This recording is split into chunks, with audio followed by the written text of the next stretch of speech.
उन भारतीयों को वापस भेज रहे हैं, फ्लाइट में बिठा चुके हैं जो अवैध तरीके से वहां रह रहे थे।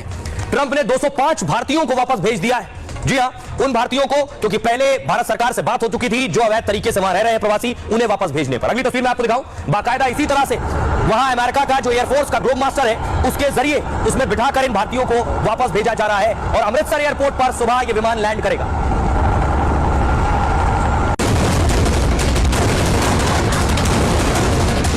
अमेरिका में पकड़े गए सैकड़ों भारतीय और उन्हें वापस भेज दिया है हिंदुस्तान। अमेरिका का मिलिट्री विमान उड़ान भी भर चुका है और कुछ ही घंटों बाद ग्लोब मास्टर भारत में लैंड करने वाला है।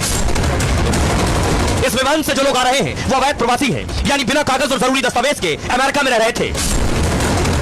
ट्रंप और उनकी टीम को पता चला तो फौरन पहचान शुरू हुई और फिर मोदी सरकार से बात की और शुरू कर दिया अवैध भारतीयों का निर्वासन। मतलब अवैध प्रवासियों पर जो कड़ा एक्शन ट्रंप ने दुनिया के कई देशों पर लिया, वैसी ही कार्रवाई अब ट्रंप ने भारतीयों के साथ भी शुरू कर दी है।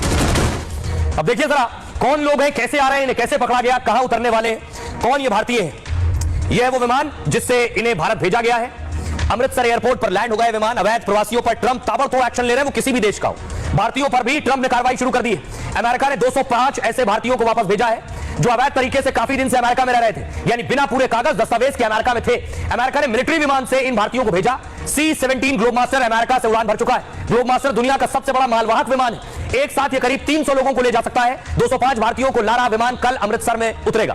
अमृतसर एयरपोर्ट पर इनके पूरे दस्तावेजों की जांच होगी। अमेरिका से आ रहे भारतीयों का रिकॉर्ड खंगाला जाएगा। आपराधिक रिकॉर्ड निकला तो एयरपोर्ट पर गिरफ्तारी होगी। कुछ लोग इसमें ऐसे हो सकते हैं जो भारत में अपराध करके अमेरिका भाग गए हो सकता है कुछ का काम अमेरिका में अपराधियों की लिस्ट में कुछ का नाम हो।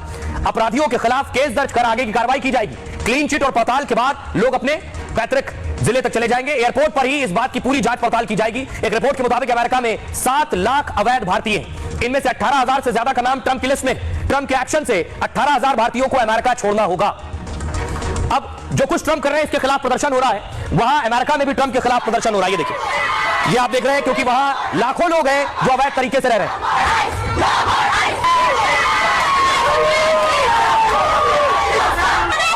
अब देखिए जरा कितने लोग हैं जो अमेरिका में है, क्योंकि सिर्फ भारत घुसपैठ और घुसपैठियों से परेशान नहीं। अमेरिका में देखिए कहां के कितने लोग हैं। मैक्सिको के 40.5 लाख लोग अमेरिका में, अल सल्वाडोर के 7.5 लाख लोग अमेरिका में, भारत के 7,25,000 लोग ऐसे हैं जिनके वीजा खत्म हो चुका है या अवैध तरीके से घुसे।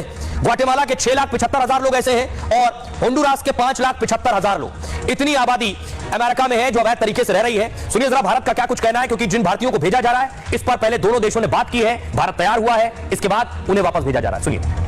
Indians etc. See, India, we have made this clear earlier as well.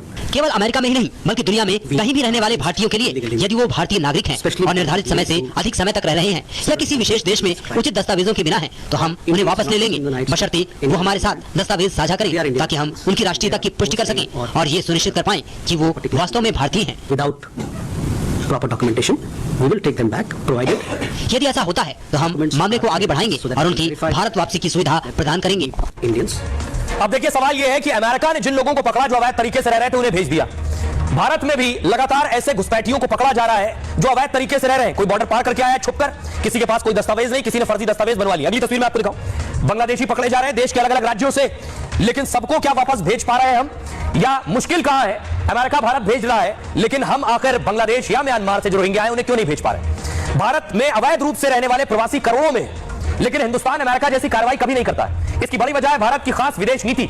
Bharat शांति, स्थिरता, मैत्रीपूर्ण संबंधों पर यकीन करता है, यानी भारत दूसरे देशों से शांति और अच्छे संबंध चाहता है। वो मानवाधिकार और लोकतंत्र के मूल्यों का सम्मान करता है, आक्रामकता की बजाय रचनात्मकता पर जोर देता है। वैसे संयुक्त राज्य जैसे अंतर्राष्ट्रीय संस्थाओं के साथ विवाद सुलझाता है, इसलिए भी भारत एक तरफा कार्रवाई करने से बचता है। जो अवैध प्रवासी सालों से भारत में रहने लगते हैं उनका हिंदुस्तान और यहाँ के लोगों से जुड़ाव हो जाता है। बहुत से अवैध प्रवासी भारत की विकास संस्कृति से जुड़े, इसलिए भी भारत अवैध प्रवासियों पर कड़ी कार्रवाई से बचता है। अवैध प्रवासियों को निकालना ट्रंप का चुनावी एजेंडा था। राष्ट्रपति बनते ही अमेरिका में ऐसे 15 लाख लोगों की लिस्ट बन गई। अवैध प्रवासियों को निकालकर ट्रंप आक्रामक रणनीति दिखा रहे हैं। दावा है कि अमेरिका में लोकप्रिय बने रहने की भी कवायद है उनकी, लेकिन भारत में विदेश नीति चुनावी एजेंडे के हिसाब से नहीं बनती। एक रिपोर्ट के मुताबिक भारत में करीब 2 करोड़ बांग्लादेशी और ये घुसपैठिए देश के करीब 17 अलग अलग राज्यों में है। भारत में घुसपैठियों के फर्जी आधार और दस्तावेज तक बन जाते हैं, इसलिए भी भारत अवैध प्रवासियों पर ट्रंप जैसी कार्रवाई नहीं कर पाता है। यह है परेशानी।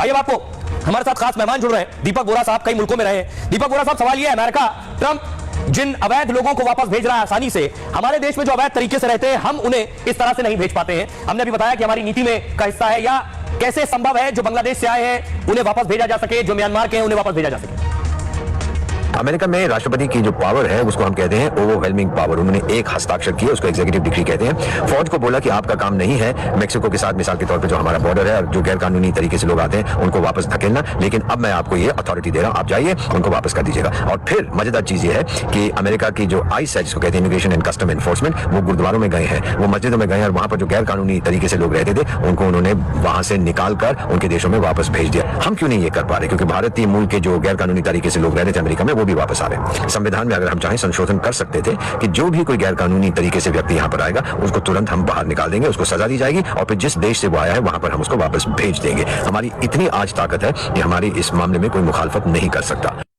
आज देखिए इसी तरह का एक मामला, असम का मामला कोर्ट तक पहुंच गया। सुप्रीम कोर्ट में एक मामले पर सुनवाई हुई। अगली तस्वीर में आपको दिखाऊं, असम सरकार ने बहुत से लोगों को डिटेंशन सेंटर में रखा हुआ था। यह मामला कोर्ट तक गया क्योंकि अगर कोई अवैध रूप से घुसाया है उसे आप डिटेंशन सेंटर में रखते हैं, उस पर भी सवालों के जवाब देने होंगे। देखिए जरा, ये आप देख रहे हैं तस्वीर। डिटेंशन सेंटर केस में सुप्रीम कोर्ट ने सरकार को फटकार लगाई। पूछा 63 विदेशी अब तक डिटेंशन सेंटर में क्यों है? क्या असम सरकार किसी मुहूर्त के इंतजार में है? 2 जजों की पीठ ने अवैध नागरिक के केस की सुनवाई की कि आप कह रहे हैं आपको विदेशियों का पता नहीं मालूम है, आप नागरिकता जानते हैं तो पता मिलने का इंतजार क्यों? ये तो दूसरे देश को तय करना है कि उन्हें कहां जाना चाहिए। मान लीजिए कोई पाकिस्तान से है तो आपको राजधानी पता है, आप विदेशियों को उनके देश की राजधानी भेज सकते हैं। आप विदेशियों को उनके देश भेजिए, किसी को विदेशी घोषित कर अनंत काल तक कैद में नहीं रखा जा सकता है। असम में कितने डिटेंशन सेंटर हैं, कितनों को निर्वासित किया गया? 2 हफ्ते में असम सरकार हलफनामा देकर जवाब दे। केंद्र सरकार को भी नोटिस देकर 1 महीने में जवाब मांगा गया है। तो ये एक दूसरी बड़ी परेशानी है। जो घुसपैठ करके आए वो आ तो गए, उन्हें वापस नहीं भेजा जा सकता, तो डिटेंशन सेंटर में रखेंगे तो उस पर भी सवाल खड़े हो सकते हैं। इसलिए सरकार के सामने दोगुनी